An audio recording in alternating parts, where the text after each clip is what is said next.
Hey Sean, I want to respond to your video about failure being not an option, and this is definitely something that I can see where you're coming from on, and I do have a few points. The first thing that stood out is the concept of failure as being, that's it, you failed, it's over. And that is more of a roadblock. It doesn't really make the story more interesting, and failure usually should. If you look at the types of media that are of most interest to people, a failure, something where a major character comes up short, really adds a new twist to the adventure. It doesn't roadblock someone. And we've all, I think, seen the situation before of, for example, a dungeon crawl where there's a door, the rogue fails to pick the lock, and the door doesn't open, and that's it. Well, that doesn't make the game more interesting, and the adventure is probably on the other side of the door. So how can we make failure more interesting? Once again, Burning Wheel is a good example here. They do the intent and task thing on failure. They say, what is your intent? To pick the lock before the guard shows up. Well, if you fail, you pick the lock as the guard shows up. Hey, the game's more interesting now. You may have a chase after that. You may have to talk your way through the situation. Whatever, it is not a roadblock. It is not, well, now you can't use that door. Now you mentioned party wipes, and that's a good example of an uninteresting failure. Because to me, unless it's the very end of the game, a party wipe is not a welcome thing. By the same note, a game that ends in a player death or a situation ending in a player death usually points to me that you don't have very interesting versions of failure in your game, because they all might result, or most of them may result, in players being hurt or killed. And there's really better ways to get at a player. Go after what's important to them.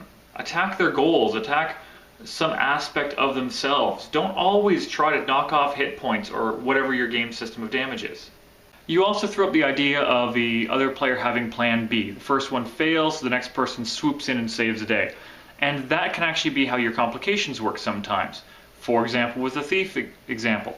They fail to pick the lock, the guard shows up, and now the character who's a smooth talker gets him out of that situation. Hey, the story's more interesting, you do have an interesting consequence for your failure, and you've engaged another player in that same situation. The most important thing to me is to never ask for a role unless you're willing to accept the consequences of that role. If a player succeeds, give them that success. They've earned it. If they fail, make it an interesting failure.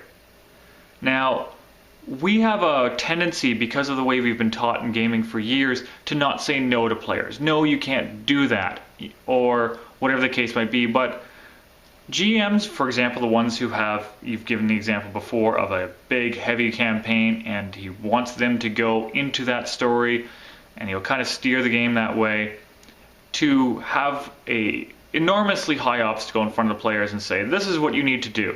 And the player may say, okay, well, I'm going to try to get out of it this way. You know, they have some idea. Your other video gave the example of the repairing the ship and getting off the planet.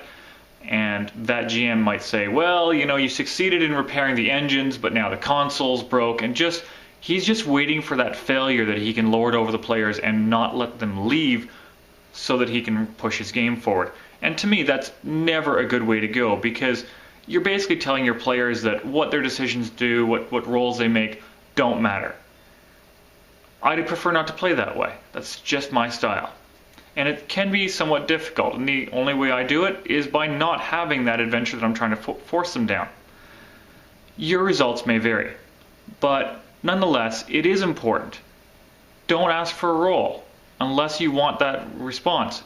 And of course, if it's something that's a given, you know, you're going to succeed, there's no real conflict there, don't ask for a role there either, because failure might not be interesting, which is another one. If there's no interesting consequence for failure, why are we even rolling the dice? Anyway, excellent question. I look forward to seeing what else you come up with.